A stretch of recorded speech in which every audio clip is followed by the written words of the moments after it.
આજે ગુજરાત બોર્ડ દ્વારા ધોરણ 12 સામાન્ય અને વિજ્ઞાન પ્રવાહનું પરિણામ જાહેર કરવામાં આવ્યું છે ત્યારે રાજ્યના શિક્ષણ મંત્રી પ્રફુલ્લ પાનસેરિયાએ વિદ્યાર્થીઓને શુભકામના પાઠવી છે।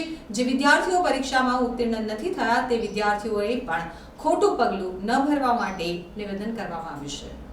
માનનીય મુખ્યમંત્રી ભૂપેન્દ્રભાઈ પટેલ સાહેબના માર્ગદર્શન નીચે ગુજરાતમાં નવી શિક્ષા પદ્ધતિ અમલીકરણ થઈ ગઈ છે। પરીક્ષા પદ્ધતિની અંદર સુધારા કરીને સિલેબસની અંદરથી જ એક્ઝામ લેવી એવું માર્ગદર્શન સાથે અમારા ઉચ્ચ અધિકારી સચિવશ્રી અને તમામ શાળાઓના સંકલન સાથે આજે ગુજરાતમાં ખૂબ સારું પરિણામ પ્રાપ્ત થયું છે। હું આશા રાખું છું કે આવનારા સમયમાં 100% પરિણામ પ્રાપ્ત થશે અને ડ્રોપ રેશિયો જે કોલેજ પાસ કરવાનો છે એ ડ્રોપ રેશિયો હંમેશના માટે અમે માઇનસ કરી દઈશું। પૂરેપૂરા બાળક ગ્રેજ્યુએશન સુધીનો અભ્યાસ કરે એ ગુજરાત સરકાર 5 વર્ષના રોડમેપથી ચાલી રહી છે।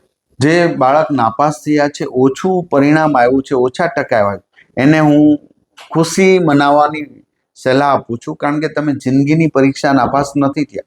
એક પેપર નાપાસ થયા હોય તો આજે જ મહેનત કરો, 1 મહિનામાં પાસ થયેલાની હરોળમાં તમારું નામ આવી જશે। ખુશ રહેજો, મમ્મી પપ્પાને ખુશ રાખજો। મમ્મી પપ્પાના તમે જીવ છો, માટે મમ્મી પપ્પાને ખુશ રાખવું એ સૌથી મોટી પરીક્ષામાં પાસ થવા જેવું, માટે આપ સૌ તેજસ્વી છો એવી હું શુભકામના પાઠવું છું।